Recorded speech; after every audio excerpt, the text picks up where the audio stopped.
going on, everyone? Safe from Smart Fitness. And today, I want to explain to you guys why you need to be able to understand how to protract, retract, depress, and elevate your shoulders, scapula or shoulder blades, traps, and actual shoulders themselves. So I've got a subject who's going to explain or provide each of these movements, and I'll explain the context as to why and how you do each of these movements. So let's get started here. So, put your arms down, please. So as you can see, this is a neutral back. Notice how his shoulder blades are apart. His traps are just resting. So first, what I want you to do is elevate your traps. So you see how his traps are now elevated, and I want you to rotate your shoulders back. So notice how when he rotated his shoulders back, his shoulder blades came together. Now, can you rotate them forward for me? So you've got that. Notice how they're separated now. And drop your traps down, rotate your shoulders back without elevating. There you go. So you see how now he's retracted the back? Why you would rotate your shoulders back for a lift, it's to add, first of all, and make sure that your back doesn't round over. Can you bend over for us and show us what you mean by rounding your back over? Bend over? Yep, so bend over, roll your back over. So get you to come in here. See how his back is rounded over. When you're doing any sort of lift that involves your back, so we'll get your back up again. So when you're doing any sort of lift where your back is rounded over, you run the risk of injuring yourself, especially for deadlifts and squats.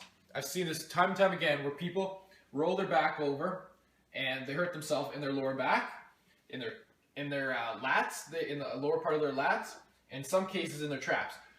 So can you rotate and retract your back in that position for me? So, yeah, there we go. So now he's got a neutral curvature and or slight inverse in his back. So if he goes to deadlift in this position, he's going to make sure that his back doesn't round here. Now go into a squat position, so stand up. So if you squat and your back is like this as well, you run the risk of not hurting yourself in your lower back as well as your hips. So if you're doing a lift as well, that's for your upper body, such as in my previous video, Intro to Scapular Traction Part 2, where I show Carly doing a lat pull down. Luke, can you just demonstrate for me here? We'll get you to back up so you don't hit the ceiling. So you're doing a lat pull down or a chin up of some sort. Notice how his shoulders are elevated at the top here, and then as you come down, and you go through the motion, they drop down, and he retracts and then pulls it together. You'll feel a much better pull in your lats while you're doing this, as well your back won't round, you won't feel all the support of the weight in your shoulders. In the same regard, when you're doing a bench press, you want to rotate your scapula as well, so that you have your shoulders rotated back, so you feel all the tension on your chest while you're doing a press. So we're going to get you to come in on the side here. Let's get you to pretend that you're doing some sort of a press movement here. So you rotate yourself back, and now watch as he presses. His shoulders stay in line, and his chest does the entire movement here. Now don't rotate your shoulders and scapula, just have it nice and neutral. Notice how his shoulders are going forward. You run the risk of injuring yourself while you're doing this as well. I'll get you to stop.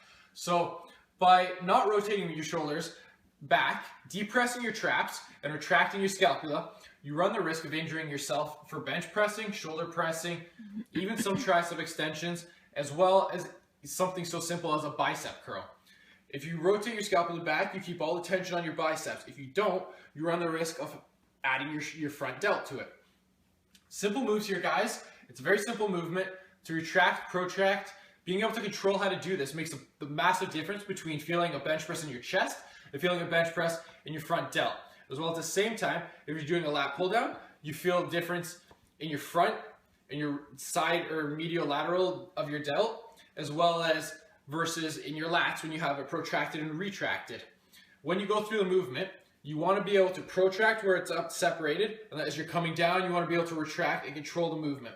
So I'm going to get Luke to follow one more time here for protraction and retraction, just so you guys can fully understand here. So we're going to start with his shoulders. Watch how they protract here.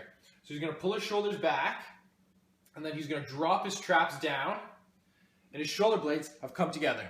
This is the last time we're going to go over this. You guys pretty much have this understood now, I hope. I hope this video has been informative for you. Thank you for Luke for providing his body for demonstration purposes. And thank you for Carly Comment and subscribe, ladies and gentlemen. I'll see you soon.